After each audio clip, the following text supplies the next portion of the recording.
मातरम का एक तरह का बंटवारे पर डिबेट हो रही है। मुझे नहीं लगता आप में से किसी को भी अच्छा लग रहा हो, लेकिन अपना मत इस पर रखिए। क्या लगता है आपको, 2 छंद वर्सेस 6 छंद? हाँ बिल्कुल सुचारिता मैम, मैं एनडीटीवी के ऊपर एक क्लियर कर देना चाहता हूं कि हिंदुस्तानी मुसलमान को, मैं खुद हिंदुस्तानी मुसलमान हूं, हमें कोई दिक्कत नहीं है वंदे मातरम से। ये प्योर पॉलिटिक्स हो रही है। और मैं रशीदी साहब से पूछना चाहता हूं, हमारा ईमान हमारे साथ है। मैं सजदा करूंगा सिर्फ अल्लाह के सामने, इसमें मुझे कोई डाउट नहीं है। लेकिन ये भी है कि हमें अपने वतन से मोहब्बत हमारे ईमान का आधा हिस्सा है। तो अगर मैं ये थोड़ी बोल रहा हूं कि मैं देश के सामने झुक गया, मैंने वंदना कर ली, वो मेरा एक डिवोशन है, इसका ये मतलब थोड़ी हो जाता है। ये प्योर पॉलिटिक्स हो रही है। हिंदुस्तानी मुसलमानों को इससे कोई लेना देना नहीं है। भाई हम गाएंगे वंदे मातरम। नहीं, मुझे लगता है ये बहुत बड़ी बात कही है रशीदी साहब। उन्होंने सीधे आपका नाम लेकर कहा, इसलिए आपके पास आ रही। वो कह रही हिंदुस्तानी मुसलमान अपने वंदे मातरम भी गाएगा और मैं सजदा सिर्फ अल्लाह के सामने करूंगा, लेकिन मैं वंदे मातरम गाऊंगा। आपका टेक इसमें? देखिए, ये नौजवान बैठे हैं, देश का फ्यूचर है ये। इनको तो अभी तक यही पता नहीं कि राजनीति किस चीज़ पे हो रही है, अभी तक भी पता नहीं। दोनों पार्टियां लड़ रही हैं। देखिए, पार्लियामेंट में एक बिल पास होता है वंदे मातरम के अपमान को लेकर, गायन को लेकर बात ही नहीं है। लड़ाई हो रही है गायन पर। आपने भी गायन पर बात कर दी, हमें भी सबक दे दिया आपने गायन पर। गायन पर तो बात ही नहीं है, न बिल आया गायन पर। गाने के लिए अगर कांग्रेस, सुनिए, अगर गाना 2 स्ट्रेंजर भी गाए जाएं तो ये अपमान नहीं है। आप बिल पढ़ लीजिए, आप बिल पढ़िए जो पार्लियामेंट में पास हुआ। गाएंगे रशीदी साहब? अरे यार, फालतू बात क्यों करते हो जी? इस पर बात ही नहीं है, गाने पर तो बात ही नहीं है बिल में। आपने वो बिल पढ़ा ही नहीं, इसका मतलब आपसे एक सवाल नहीं। तो मैं आप भारतीय जनता पार्टी के प्रवक्ता से पूछना चाहता हूँ, अगर कोई आदमी 2 स्ट्रेंजर गाता है तो क्या उस पर इस बिल में कोई आपत्ति है? कोई कानून है उस पर? अच्छा, मैं आपसे सुन लीजिए, पहले पूरी बात कर लो, बताइए, जवाब दीजिएगा। सवाल पूछा इसलिए बोली मौलाना। कांग्रेस ने जो कुछ किया वो भी राजनीति का एक हिस्सा है। भारतीय जनता पार्टी जो कर रही है वो भी राजनीति का एक हिस्सा है। इन्होंने 6 छंद जोड़कर हिंदू वोट को साध लिया, उन्होंने 2 छंद गाकर मुस्लिम वोट को साध लिया। आपको किसने साधा? फर्क इतना ही तो है, इसमें गाने पर बात ही नहीं। मैं फिर कहता हूँ, आप लोग क्यों देश को गुमराह कर रहे हैं भाई? सुचारी, कोई गुमराह नहीं है, गुमराह कर रहे हैं जो सत्य है। आप डिबेट करके देश को गुमराह कर रहे हैं। नहीं, तो आपको इसलिए बुलाया ना, आपको लग रहा है गुमराह कर रहे हैं, तो इस पर गाने की बात कहां से आई मुझे बताइए। नहीं, गाने पर बात, अगर कांग्रेस पार्टी कहती है हम 2 ही छंद गाएंगे तो मुझे बता दीजिए। नहीं, 1 मिनट, क्या कांग्रेस पार्टी ने नहीं कहा कि हम 2 ही छंद गाएंगे? वही बात, क्या 150 वर्ष वंदे मातरम के होने पर पूरा वंदे मातरम 6 छंद गाने का प्रोटोकॉल नहीं बनाया गया? तो फिर आप गुमराह कर रहे हैं सर। ये तो खबर है, हम खबर दिखा रहे हैं। अभी जो बयान एएनआई पर देश के अमित शाह जी का आपने देखा, ठीक है, उसमें क्या है उसमें बयान में? आप बताइएगा मुझे। नहीं, आपने उन्होंने कहा कि नहीं 6 छंद गाने चाहिए। हाँ, है? उन्होंने क्या कहा? उन्होंने सिर्फ कांग्रेस में निशाना साधा। नहीं, ठीक है, उन्होंने ये कहा कि कांग्रेस वर्किंग कमेटी ने 2 छंद गाने का प्रस्ताव रखा है। हाँ, क्योंकि उनके रेजोल्यूशन में है। हाँ, ठीक है, क्योंकि उनके रेजोल्यूशन में है, ठीक है। और गाने पर कोई आपत्ति किसी को नहीं, संविधान इजाजत नहीं देता। सुनिए, संविधान का अनुच्छेद 25 ये कहता है कि अगर आपकी आस्था के विरुद्ध कोई चीज आती है तो आप नहीं गा सकते हो, आपको थोपा नहीं जा सकता। बिल्कुल, संविधान कहता है। और सुनिए, देश का सुप्रीम कोर्ट क्या कहता है? हाँ। सुप्रीम कोर्ट ये कहता है 1986-2016, पढ़िएगा फैसला। कोर्ट ये कहता है अगर नेशनल एंथम पर भी आप खड़े नहीं होते तो आप देशद्रोही नहीं है। हाँ। आप पर कोई कानूनी प्रक्रिया नहीं हो सकती। ठीक है, फिर क्यों लड़ा रहे हैं भाई आपस में? हाँ। हिंदू मुसलमान को? ठीक है, आप क्यों लड़ा रहे हो हिंदू मुसलमान को? रशीदी जी, आप टीवी वाले जो डिबेट करते हो गायन को लेकर, मेरी समझ में नहीं आता है गाना कहां से आ गया। एक मिनट रशीदी जी, बात है अपमान की, इसलिए आना चाहिए क्योंकि देश के प्रमुख राजनीतिक दल इसको लेकर भिड़ रहे हैं।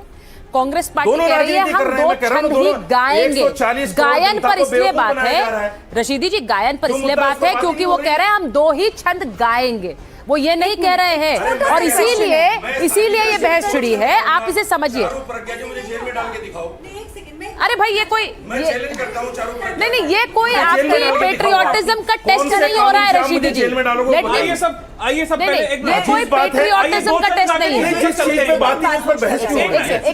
नहीं, ईशान, मैं राठी के पास जाऊं। एक मिनट ईशान, आपको थोड़ा सा, एक मिनट, मैं आप दोनों से बोल रही हूँ, मैं एक बार विजय जी के पास जाऊँ। एक बार सब लोग बोल लें। विजय जी, आपकी पार्टी का कोई स्टैंड है इस पर? जैसे कांग्रेस पार्टी ने स्टैंड लिया है कि हम 2 छंद ही गाएंगे, क्या आपकी पार्टी का कोई स्टैंड है? पहले तो ये बताइए। नहीं, स्टैंड की मैं बात बताऊंगा, लेकिन आपने ये सवाल नहीं सोचा पहले कि ये देश में आया क्यों अभी इस समय? हाँ, जरूरी तो ये चीज है ना। मैं जैसे देख रहा हूं बहुत सारे शो चल रहे हैं, हमारे जितने स्टूडेंट्स हैं वो सामने बैठे रहते हैं, हाँ, लेकिन ले जाकर के उन्हें इतिहास में छोड़ा जाता है। आज की बात कब करेंगे हम लोग? जब इस देश में, अभी मैं पढ़ रहा था, 7.5 लाख बच्चे एक साल में माल न्यूट्रिशन से मर जाते हो, जब 20,000 किसानों आत्महत्या कर लेते हो और 2016 के बाद से डेटा नहीं आता, जब अभी 2 दिन पहले नेट का पेपर फिर रद्द हो जाता हो 3-3 सब्जेक्ट का, उस पर कोई बात ही नहीं करता, उस पर डिबेट ही नहीं होता। 26,000 से ज्यादा स्कूल उत्तर प्रदेश में बंद हो गए।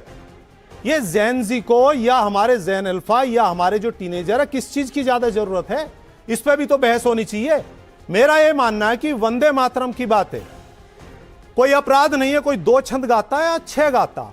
जब लोग 2 गाते थे, हमें तो सारा याद है, हम तो सारे गाते हैं, कहेंगे तो अब भी सुनाते, अब से गाते हैं, बहुत पहले से गाते हैं। लेकिन जिसको, अगर ये मुद्दा कहां से आया और बात कहां से चली? ठीक है, समाजवादी पार्टी तो उस चीज के पीछे है। बात ये चली कि आपने 2 करोड़ रोजगार की बात कही थी, हर साल 12 साल में भी नहीं दे पाए आप। ठीक है, तो उससे छुपने के लिए आप स्मार्ट सिटी बनाना चाहते थे, उससे छुपने के लिए आपने जितना भ्रष्टाचार किया, उससे छिपने के लिए ठीक है, पूरी विदेश नीति आपने बेच दी, अमेरिका के कदमों में डाल दी, उससे बचने के लिए आपको नौकरी पे जवाब ना देना पड़ जाए। आपको 50 से ज्यादा बच्चों का, सुनिए, प्रोफेसर नीट पेपर पे आत्महत्या पे जवाब ना देना पड़ जाए, आपके आरोप बीजेपी पर है, जवाब ना देना पड़ जाए। नहीं, राठी इसलिए ये वंदे मातरम के पीछे। राठी साहब, मेरी बात सुनिए, आपका ये आरोप है बीजेपी पर, लेकिन मैं आपसे पूछ रही हूँ, स्टैंड नहीं है पार्टी का? कोई स्टैंडलेस पार्टी है? कोई स्टैंड नहीं ले रही पार्टी? हम तो आप कह रहे हैं दोनों को लड़ने दो, हम बीच में बैठे रहते हैं। हम आज ही तो पार्टी बनी है हमारी, जो स्टैंड आपको क्लियर करना। आपको स्टैंड आप लोगों को समझ नहीं आता क्या? नहीं, समझ नहीं आता, आप बोल नहीं पा रहे, हमें समझ नहीं आ रहा। बताओ, नहीं गाओगे तो देशद्रोही हो, गाओगे तो देश। अरे जिनसे आप पूछ रही हो ना, सुनो, ये तो अंग्रेजों के गद्दार हैं, इन्होंने तो जूते चाटे उनके, ये सर्टिफिकेट देंगे क्या इनका? सुनो, देखो, नहीं, गलत नहीं बोल रहा। नेसवाड़िया को, अच्छा नेसवाड़िया को नहीं बताओ, प्रोफेसर साहब, मुझे ये भाषा ऑब्जेक्शन है, छोड़ो आप। नहीं, अगर मैं छोड़ दो प्रोफेसर, मैं नहीं कहती प्रोफेसर आपको, आप भाषा का थोड़ा सा नहीं, आप प्रोफेसर कौन सी सरकार, भाषा कौन सी भाषा? प्रधानमंत्री से सीखी है। ठीक है, 50 करोड़ की गर्लफ्रेंड, और ये वहीं से सीख के आ रहा हूं मैं तो, और वही सिखा रहा है, वो तो अच्छा ही मैं बस ये कहूंगी, उन्होंने कहा फलाने की विधवा। ठीक। और सुनो, एक तो इनके छत्तीसगढ़ के कहते थे बड़ा टनाटन माल, इन्हीं के बीजेपी के, यही सिखा रहे हैं। आपके आजम खान ने क्या कहा था जयप्रदा जी पर? आपके आजम खान ने क्या कहा था जयप्रदा पर? ये सब मत जाइए, ये मुद्दा नहीं है, ये मुद्दा नहीं है, ये मुद्दा नहीं है। राठी साहब, stick to the debate, stick to the topic, topic पे रहिए। मुझे भाषा पर थोड़ी डिबेट हो रही है, वरना आपके कितने कच्चे चिट्टे खुलेंगे, बीजेपी के सबके खुलेंगे। रुकिए, मैं एक बार जनता पर जा रही हूँ, मैं जनता पे जा रही हूँ, जरा आप एक एक करके बोलिए। नहीं, मैं अभी काजमी साहब की बारी भी नहीं आई है, मैं एक बार जरा जाऊंगी, मैं एक एक करके जरा बोलती हूँ। आपको क्या लगता है, जो अभी आपने सबको सुन लिया? अच्छा ठीक है सर, आ रही हूँ, वापस आ रही हूँ। मुझे बताइए, आपने सबको सुना, काजमी साहब की बारी भी नहीं आई, वो आराम से इंतजार कर रहे हैं, देखिए हल्ला भी नहीं कर रहे हैं। तो ये थोड़ा सा सीखने की जरूरत है, बाकी लोग भी बोलेंगे, एक एक करके मैं चाह रही हूँ आप लोग ज्यादा बोलें। बढ़ूंगी आगे और माइक ऑन कर रही हूँ। एक और खबर पर, वंदे मातरम को लेकर एक घमासान मचा है, और इस घमासान में कंगना रनौत की एंट्री रोज हो रही। अब कंगना रनौत के टारगेट पर शर्मिला टैगोर आ गई। हर मुद्दे पर अपनी बात बेबाकी से कंगना रखती हैं। अब एक बार फिर से वंदे मातरम को लेकर छिड़ी जंग के बीच कंगना ने अपनी बात रखी है। इस बार कंगना ने अभिनेत्री शर्मिला टैगोर के एक बयान पर पोस्ट किया है। अब शर्मिला टैगोर ने कहा था कि वंदे मातरम के कुछ हिस्से एक ईश्वर को मानने वाले लोगों की आस्था से मेल नहीं खा रहे। वंदे मातरम में कई देवताओं का जिक्र है। इस गीत के 2 अंतरे ही अच्छे हैं, जिस पर कंगना गुस्सा गई हैं, और उन्होंने कहा कि हिंदू मुसलमान वाली सोच से बाहर आने की जरूरत है। अब शर्मिला टैगोर ने कार्यक्रम के दौरान वंदे मातरम को लेकर बयान दिया था, पहले वो सुनिए उनका बयान। मेरा पॉइंट ऑफ व्यू है कि यहाँ पे काफ़ी रिलीजन के लोग रहते हैं, मजहब के लोग रहते हैं, जो एक गॉड में विश्वास करते हैं, single god, not many gods. और वंदे मातरम के जो स्टैंजा है वो वंदना करते हैं मेनी गॉड्स। आप पढ़ेंगे उसको तो आपको पता चलेगा, उसमें all the gods are mentioned by name. तो वो जो एक रिलीजन में विश्वास करते हैं उनके लिए मुश्किल है कहना कि वंदे काली, वंदे दुर्गा, वंदे, मुश्किल है। तो इसीलिए अगर इंडिया में जितने रिलीजन के लोग हैं उसको अगर हम इकट्ठा साथ लेके चले तो पहला 2 स्टैंजा इज वेरी गुड।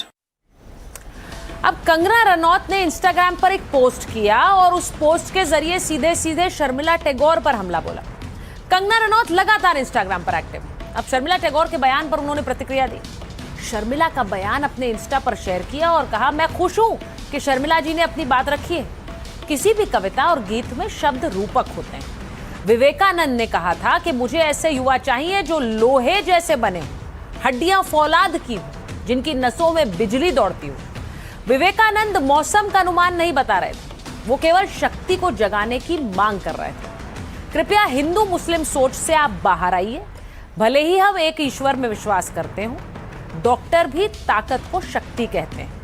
आइए एक दूसरे को अपनों की ही तरह अपनाएं और इस हिंदू मुस्लिम सोच से बाहर आए। तो ये कंगना रनौत ने शर्मिला टैगोर के पोस्ट पर आज सीधे सीधे बयान दे दिया और ये पहली बार नहीं है कि वो अपनी इंस्टाग्राम के जरिए एक तरह से जवाब दे रही हैं। तो इसका सीधा मतलब ये है कि कंगना ने अपने इंस्टाग्राम को नया हथियार बना लिया है।